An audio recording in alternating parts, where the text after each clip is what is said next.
Assalamualaikum warahmatullahi wabarakatuh.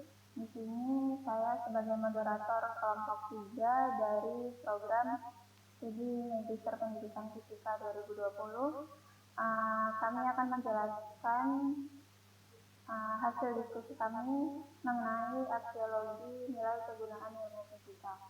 Anggota kelompok kami yaitu terdiri dari Almawati, Amelia Saputri, Siswa Yudi, dan saya sendiri Zahra Mariawasa. Selanjutnya saya akan menjelaskan mengenai latar belakang ilmu aksiologi dalam fisika. Manusia pada dasarnya adalah makhluk pencari kebenaran. Manusia tidak pernah puas dengan apa yang sudah ada, tetapi selalu mencari kebenaran yang sesungguhnya dengan bertanya-tanya untuk mendapatkan jawaban. Namun setiap jawaban-jawaban tersebut juga selalu memuaskan manusia. Perkembangan pengetahuan yang semakin pesat sekarang ini tidaklah menjadikan manusia berhenti untuk mencari kebenaran. Untuk itulah setiap manusia harus dapat berpikir filosofis dalam menghadapi segala realitas kehidupan ini yang menjadikan filsafat harus dipelajari menurut Rahman 2018. Filsafat diakui sebagai induk ilmu pengetahuan. Pernyataan ini mengisyaratkan bahwa ilmu pengetahuan yang terus berkembang menjadi berbagai disiplin, itu semuanya bersumber dari filsafat. Salah satu pelajaran eksak yang jarang dieksplor, nilai-nilai tersirat dalam konsep yang diajarkan adalah pelajaran fisika. Fisika merupakan salah satu cabang ilmu pengetahuan yang paling dasar dan mendasari cabang-cabang ilmu yang lain. Itu sebabnya ilmu fisika banyak diterapkan dalam konsep ilmu-ilmu yang lain. Fisika sendiri merupakan ilmu eksperimental yang digunakan untuk menemukan pola dan prinsip yang menghubungkan fenomena-fenomena alam. Secara sederhana, fisika adalah ilmu yang mempelajari gejala-gejala alam dan benda-benda mati, menurut Satriawan 2020. Oleh karena itu, dalam tulisan ini sangat penting kiranya untuk diulas secara mendalam mengenai aksiologi dalam ilmu fisika. Selanjutnya, rumusan masalah dari penulisan ini yang pertama yaitu bagaimana aksiologi pada ilmu dan moral dikaitkan dengan ilmu fisika. Kedua, bagaimana aksiologi pada tanggung jawab sosial ilmuwan dikaitkan dengan ilmu fisika. Yang ketiga, bagaimana aksiologi pada nuklir dan pilihan moral dikaitkan dengan ilmu fisika. Kemudian, bagaimana aksiologi pada revolusi genetika dikaitkan dengan ilmu fisika.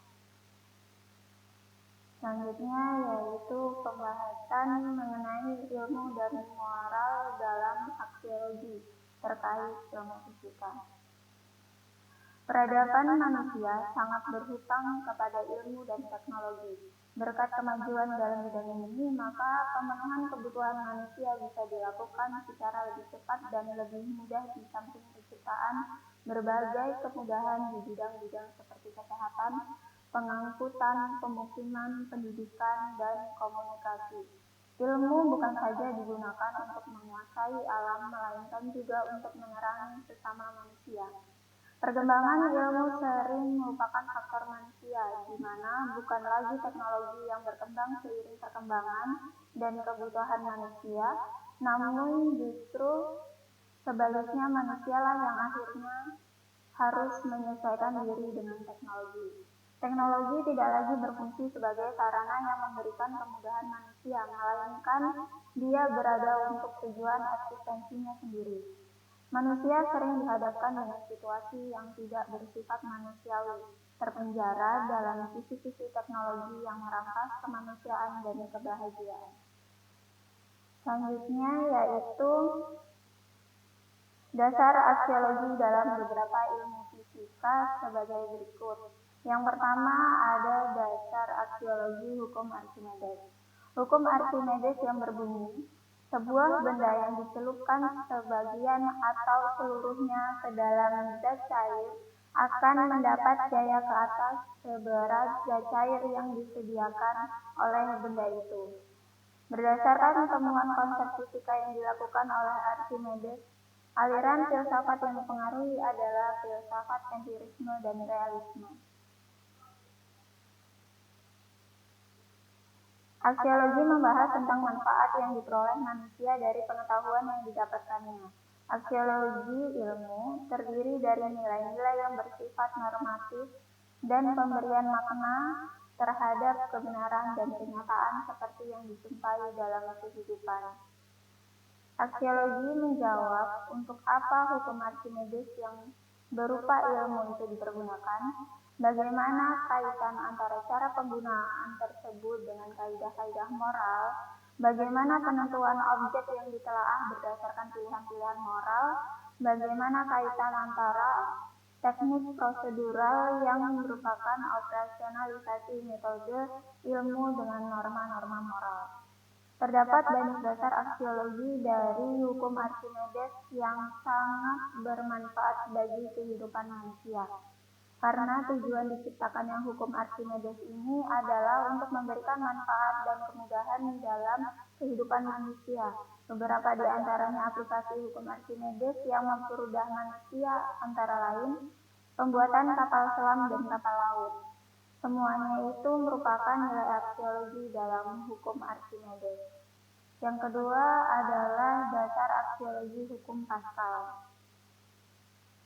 Hukum Pascal dianggap penting karena keterkaitannya antara teori benda cair dan teori benda gas dan tentang perubahan bentuk keduanya yang kemudian dikenal dengan teori hidrodinamik. Hukum Pascal berbunyi jika suatu zat cair dikenakan tekanan, maka tekanan itu akan merambat ke segala arah dengan tidak bertambah atau berkurang kekuatannya. Hukum Pascal menyatakan bahwa tekanan yang diberikan zat cair dalam ruang tertutup diteruskan ke segala arah dengan sama besar. Aksiologi menjawab untuk apa hukum Pascal yang berupa ilmu tersebut dipergunakan, bagaimana kaitan antara hukum penggunaan tersebut dengan kaidah-kaidah moral, bagaimana penentuan objek yang ditelaah berdasarkan pilihan-pilihan moral, bagaimana kaitan antara teknik prosedural yang merupakan operasionalisasi metode ilmiah dengan norma-norma moral. Terdapat banyak dasar aksiologi dari hukum Pascal yang sangat bermanfaat bagi kehidupan manusia. Karena tujuan diciptakannya hukum Pascal ini adalah untuk memberikan manfaat dan kemudahan dalam kehidupan manusia. Beberapa di antaranya aplikasi hukum Pascal yang mempermudah manusia yaitu dongkrak hidrolik dan pompa hidrolik.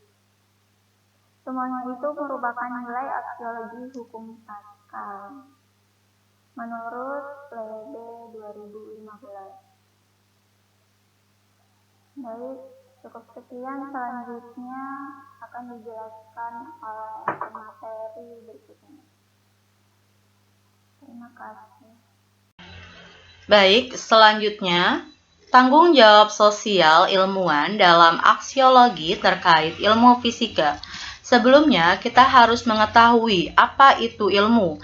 Ilmu merupakan hasil karya perorangan yang dikomunikasikan dan dikaji secara terbuka oleh masyarakat. Dari ilmu tersebut akan menghasilkan hasil karya.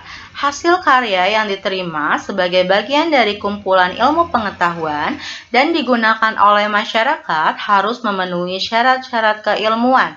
Penciptaan ilmu itu bersifat individual, sedangkan komunikasi dan penggunaan ilmu tersebut bersifat sosial. Oleh karena itu, ilmuwan memiliki tanggung jawab sosial dalam menciptakan ilmu tersebut. Salah satu ilmu yang kita kenal yaitu adalah ilmu fisika. Jika kita mengenal ilmu, maka kita akan mengetahui terkait ilmuwan. Terdapat beberapa ilmuwan yang menganalisis tentang fisika. Salah satunya yaitu ada Isaac Newton, Galileo Galilei, yang ketiga ada Thomas Edison. Ketiga ilmuwan ini sudah menemukan konsep fisika yang luar biasa. di mana ketiga ilmuwan tersebut memiliki tanggung jawab. Tanggung jawab ilmuwan yaitu melakukan penelaahan dan keilmuan secara individual, serta bertanggung jawab agar produk keilmuan sampai dan dapat dimanfaatkan oleh masyarakat. Semua penelaahan ilmiah dimulai dalam hidup bermasyarakat. Beberapa masalah esoterik dan rumit sehingga masyarakat tidak dapat meletakkan dalam proporsi yang sebenarnya. Adapun contoh masalah yang ada sebagai berikut. Yang pertama, penelitian dan pengembangan teknologi yang dapat membahayakan lingkungan sekitar. Contoh pada konsep fisikanya yaitu keselamatan sistem pembangkit tenaga listrik yang mempergunakan nuklir. Nuklir yang merupakan bagian dari ilmu fisika dengan teori fisika inti dapat saja membahayakan lingkungan sekitar, tetapi kebanyakan masyarakat tidak meninjau kembali proses dari dampak pemanfaatan nuklir tersebut. Oleh karena itu, ilmuwan menjadi sesuatu yang imperatif dengan latar belakang pengetahuan yang cukup untuk menempatkan masalah tersebut pada proporsi yang sebenarnya, sehingga mempunyai kewajiban sosial untuk menyampaikan bahaya pemanfaatan nuklir bagi lingkungan kepada masyarakat dengan bahasa yang dapat dicerna. Selanjutnya, yang kedua, masalah yang kurang dimengerti oleh masyarakat sehingga masyarakat bersifat ekstrim. Contohnya, keinginan dari masyarakat untuk menghancurkan sistem tenaga listrik tersebut dengan apapun alasan eksistensinya. Pada masalah ini terdapat dua sisi masyarakat. Yang pertama, masyarakat bisu disebabkan ketidaktahuan. Sisi lain yaitu masyarakat dapat bersifat radikal dan irasional. Oleh karena itu, ilmuwan bertanggung jawab untuk memberikan perspektif yang benar sehingga adanya penyelesaian. Yang ketiga, masyarakat yang telah menyadari adanya masalah, tetapi masalah tersebut belum muncul ke permukaan dan belum adanya dukungan. Contohnya, bahaya radiasi handphone bagi kesehatan.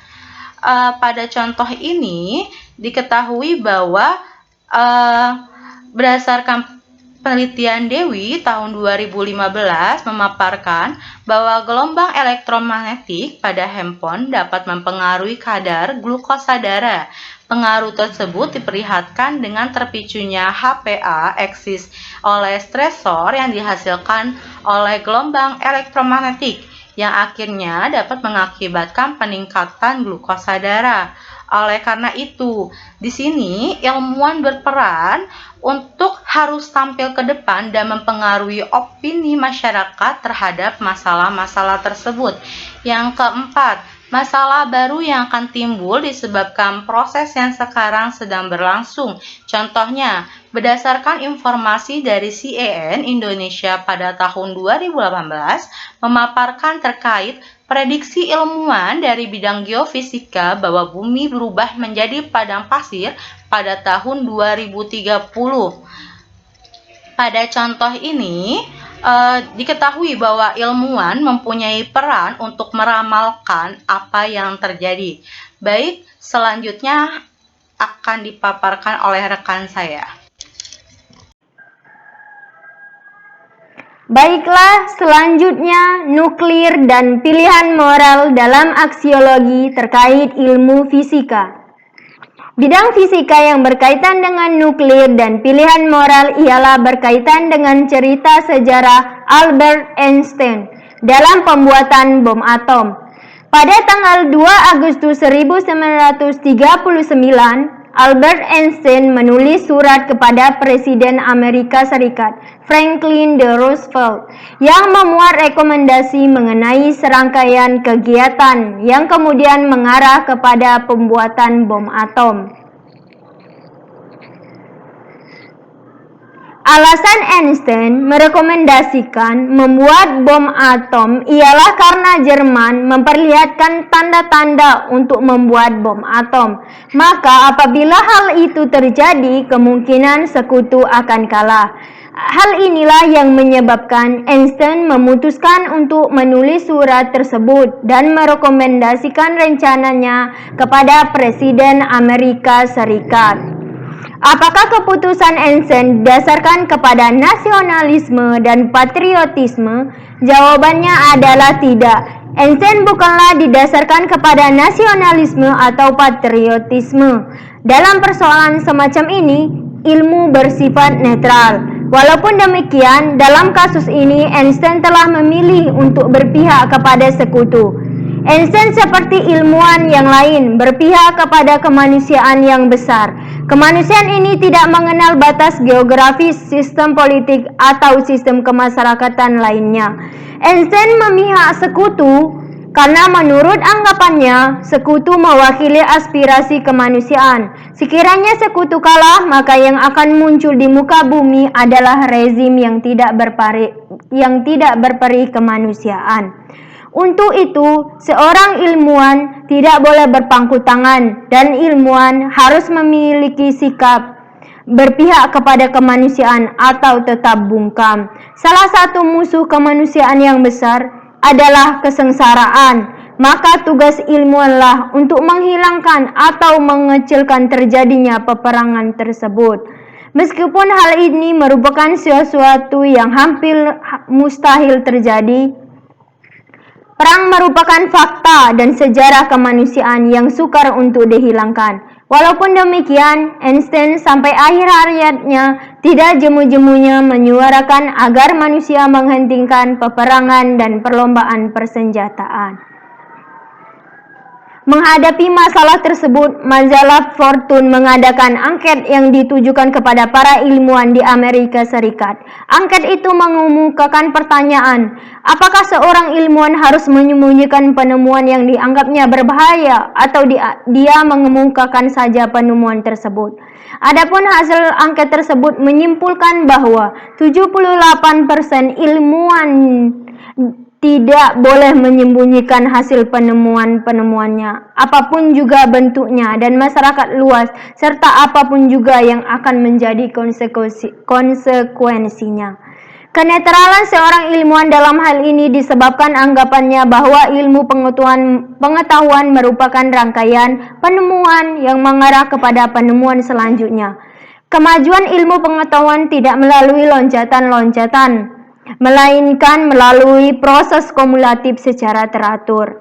Seorang ilmuwan tak boleh memutakhirkan penemuannya apabila hipotesisnya yang dijunjung tinggi yang disusun di atas kerangka pemikiran yang terpengaruh preferensi moral ternyata hancur berantakan karena bertentangan dengan fakta-fakta pengujian. Seorang ilmuwan di atas landasan moral memilih untuk membuktikan bahwa hasil pembangunan itu, maka dalam hasil penemuan bersifat netral dan membebaskan diri dari semua keterkaitan yang ada. Baiklah, sekian pemaparan bidang fisika yang berkaitan dengan nuklir dan pilihan moral. Selanjutnya saya kembalikan ke moderator. Baik, selanjutnya revolusi genetika dalam aksiologi terkait ilmu fisika. Revolusi genetika merupakan babakan baru dalam sejarah keilmuan disebabkan ilmu belum terkait manusia sebagai objek penelaahan. Hal ini bukan berarti bahwa sebelumnya tidak ada penelaahan ilmiah yang berkaitan dengan jasad manusia. Namun, penelaahan ditunjukkan untuk mengembangkan ilmu dan teknologi dan tidak membidik secara langsung manusia sebagai objek penelaahan mengenai jantung, ginjal, dan organ dalam lainnya. Surya Sumantri 2010. Teknologi yang dikembangkan dapat memanfaatkan gelombang elektromagnetik untuk dapat menembus bagian organ dalam manusia. Pada proses pengembangan teknologi tersebut, tidak diperlukan untuk menelaah organ-organ manusia, melainkan teknologi tersebut untuk mengubah manusia itu sendiri. Permasalahan moral yang timbul diperoleh dari jawaban para ahli genetika bahwa mencoba terlebih dahulu untuk mengetahui jawabannya. Hal ini bermakna memisalkan manusia sebagai kelinci percobaan. Penelitian bermakna dapat dengan manusia sebagai objek agar didapat kesimpulan statistis yang sahih, yaitu berhubungan dengan aspek dari hakikat dan kemanusiaan yang dapat dianalisis secara kuantitatif yang melibatkan psikis, emosional, dan kepribadian manusia. Jika dikaitkan dengan ilmu fisika, dapat mengembangkan teknologi pengindra gelombang otak atau EEG yang dapat manusia sebagai subjek. Berdasarkan pemaparan bahwa adanya sikap menolak terhadap dijadikannya manusia sebagai objek penelitian. Selanjutnya, kesimpulan dan saran.